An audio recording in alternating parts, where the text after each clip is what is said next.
Just kidding, I have no idea how to play. Hey guys, I'm back. I haven't done like a regular HIV video in a while. It's been a lot of like personal stuff that I've had on my channel, including my move, which I really don't know what's happening yet. It's just been hard to find something. Wish me luck. There's been a lot of other stuff that's happened in the whole world of HIV. One of the things that is just a non-stop is this fear of getting the virus, and I really honestly think it's like an epidemic in and of itself, just this fear. And there is like something seriously called HIV phobia, and people get completely withdrawn and they can't function and they can't work, and they are so consumed with the fact that they have it or that they're going to get it that they literally can't function. I get way more of those than I get of people that are actually diagnosed. And what's really interesting is the ones that are diagnosed are actually the people that are really calm, because they already have it, they know they're going to be okay with medication, and it's just a different, like once you're on the other side of the fence, you just kind of see it differently. But it's those that don't have it that are really paranoid about it. These are people that have tested negative over and over. This is psychological part of it, where they think they're going to get it still, or that it'll creep up at some point, that even though they tested negative, that it's hiding somewhere in their body, and 2 years from now it's going to finally come out, which isn't the way HIV works. It's to test at 2 weeks and again at 3 months, and if you don't have it then it's a pretty good chance like you don't have it. I haven't heard of anybody yet who tested at 3 months and then showed up 6 months later, but I know a lot of doctors do want you to test again at 6 months, which I've been told by some people is completely insane. 3 months is very conclusive. I am not an expert on this, I just go by the information that's given to me and what I find on the internet.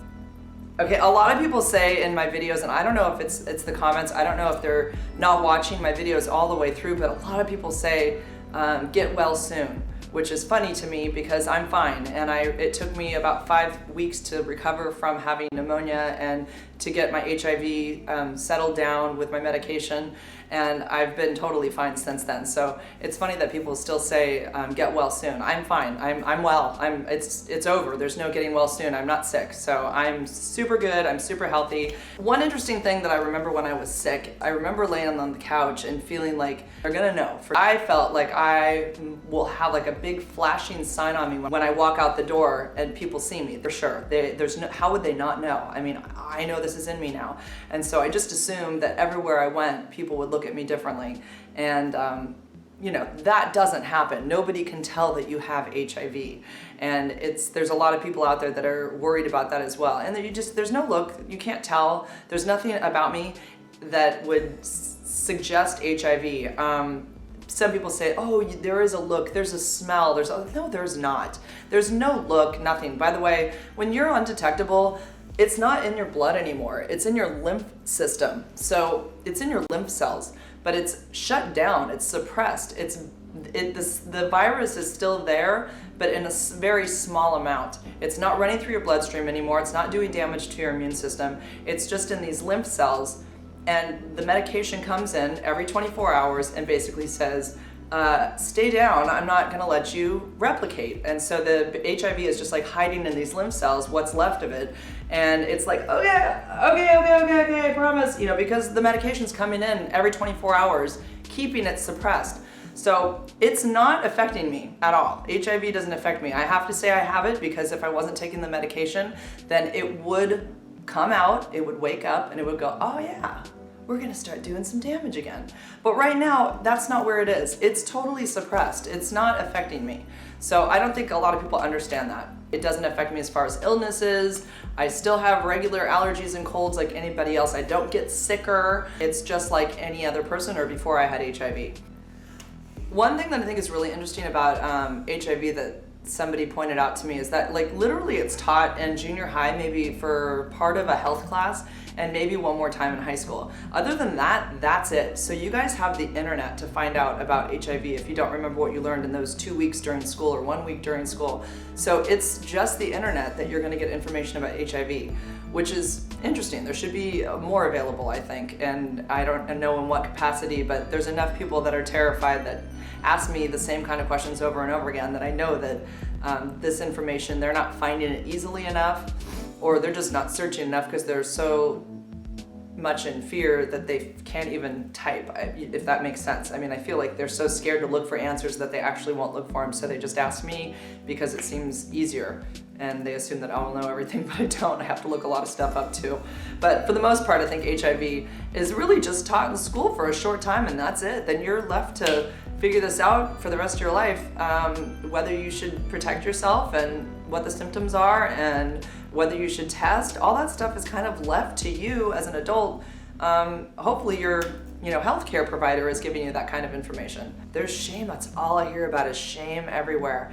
And I have to read something that one of the girls in my private group had said last night, which totally cracked me up and like really put it in perspective. I had put out a message to my girls on my private page and said, look, hey you guys, I'm friends with all of you on your regular Facebooks because that's the only way to get them into the private page. So let me know if you're uncomfortable with me liking or commenting or saying anything on your regular Facebook post, because I don't want to draw any attention to, like, no unnecessary red flags to the fact that you're friends with somebody with HIV. I would just worry that maybe somebody did some snooping and be like, why do you know her? Or like, what do you know? Like, why are you friends with this girl who has HIV? And I have to tell you, like, everybody responded like, I wouldn't be friends with somebody if they had a problem with me being friends with someone with HIV. And these girls are all HIV positive. So they said, no, like and comment, it's totally fine. And then I had one response from someone, okay, I gotta get it, hold on, it's too funny. Okay, here it is, best response ever. I second everything that has already been said here while I was sleeping, but know that if you get the flu, our relationship is over, big letters. Nobody can ever know that I'm friends with someone who has the flu. Haha, kidding of course. This is literally how we feel. And someone else said, comment as many times as possible on mine, my status has to be private, but who I engage with is absolutely no one's business on my timeline. She says, HIV is beautiful. And that's how we all feel towards each other. It's a great place. Our private page is amazing. There's over 45 women now. Just this beautiful place for us to be where it's safe to talk about our virus and know that everybody there is in the same place. If there's anybody out there that wants to join, you're definitely welcome to just contact me through my Facebook, and we'll have a little chat and make sure that you are actually female and HIV positive. And sorry, I had almost one slip through that was a male. And I'm sorry, it's nothing against men who want to be women or are going to have a sex change surgery.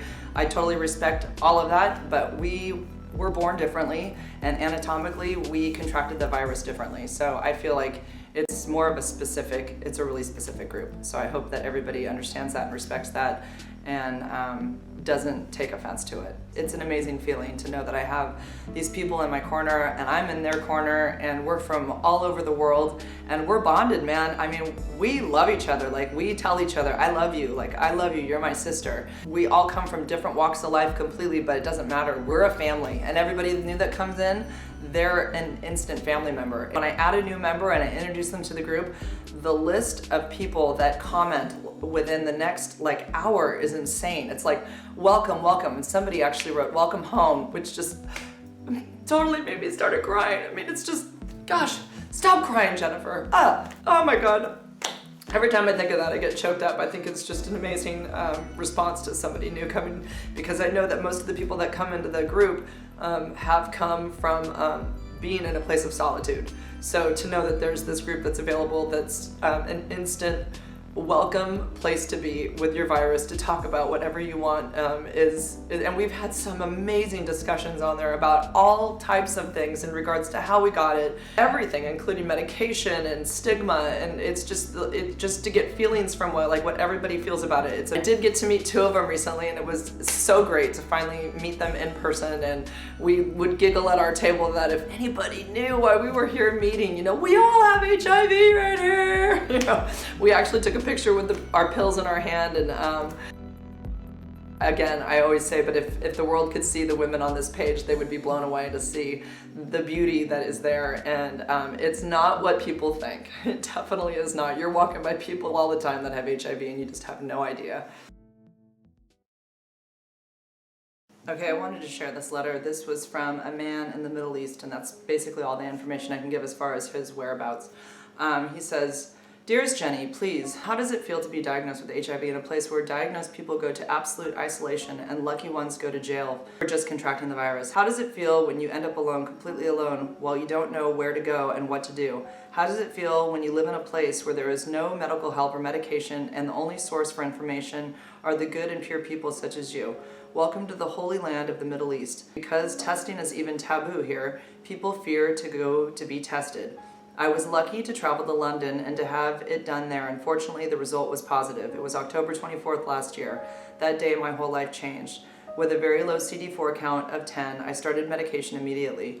Medication itself is a nightmare because I was not entitled to have access for the public NHS, so I had to buy it myself. I sold my car and used all my savings to buy only 6 packs of my medication at an extremely expensive price. I am back home now, living out of order almost all the time, and I run away from reality by taking sleeping pills each night. Physically, I feel weak, and the accessibility for medication makes me so worried all the time. Didn't tell anybody because of stigma and horrible cultural factors, which will affect my life immediately. I wear a mask every day in front of my family and close friends, but deep inside I am shattered. Please, if you decide to publish my story, I beg you not to mention my name or location because of the reasons where you are aware of, surely. But your story really touched me so deep, and hats off for all your hard work, and my dear, you're doing a great job. Sometimes I just wish I can close my eyes forever. He says, all light your way, regards. I won't say his name. I did say, obviously, that I could share this. I asked him if he knows how he contracted it, and he was raped by a police officer. 2, actually. And this is the end result. That he has to live this life now barely being able to get medication, because in the Middle East, it's very hard to get, and what you read is the truth. I've looked up some articles about it, and he's not lying. The sub-Saharan South African areas are also in need of medication, and I watched a documentary on that somebody sent me about orphaned children in Africa, and it's an epidemic over there. People are still dying of AIDS, and there's 750,000 children that are orphaned because of their parents dying of AIDS. Although I feel very small and don't feel like there's a whole lot I can do about it except to share his story, I hope that somebody can take something from this. Our world is sad. There's a lot of sadness in our world, and I'm hoping the best for him. Hoping that somehow he can find a way through all of this. So I'm gonna leave you with that. I'm just dropping my computer. I'll be coming back to you guys soon with hopefully a moving update, and we'll know where we're going. Crossing my fingers. All right, see ya.